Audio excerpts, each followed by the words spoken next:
Hey, welcome to Kaspa Daily Pulse. Here's what the Kaspa community's been buzzing about today.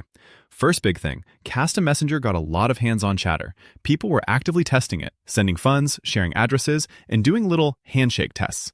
The vibe was basically, cool idea, fun to use, definitely fast, but not exactly smooth yet. A few users said they had to restart the app to see transactions come through, and one of the more technical comments pointed to lifecycle issues, like the app not reliably keeping its background listener alive, then needing a centralized indexer to recover. So, yeah, real usage happening, but the feedback today was very much promising, not polished. Second, and probably the loudest Kaspa native debate today, Kasplex/L2 frustration. People were really arguing over bridge fees, UX, and whether this stuff is helping or hurting the Kaspa experience. The recurring pain point was the fee structure, especially the talk around a fixed $10 USDC fee in some cases, plus confusion around what direction the fee applies to. On top of that, users complained that onboarding feels clunky, liquidity is thin, and the whole thing doesn't feel seamless if all they want is a simple swap from Kas to USDC and back.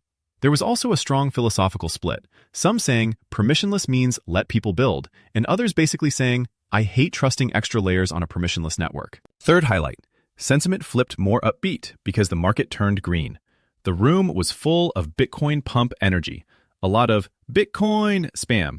But underneath that, you could see the Kaspa mood improve too. There were explicit mentions of KAS being up on the day, including a sarcastic call-out around $0.032. Plus, people joking about our poverty while still celebrating green candles. So the tone wasn't exactly moon boy euphoria, but it was noticeably less doomy than usual. And one more quick one. Payments/adoption chatter popped up around a crypto card flow. People discussed using a virtual Visa setup tied to crypto, with KYC required, and linking it to Apple Pay or Google Pay. It wasn't framed as some massive Kaspa breakthrough, but it definitely fed the broader, how do we actually spend crypto conversation in the chat. That's it for today's Pulse. Let's see what tomorrow brings. Catch you then.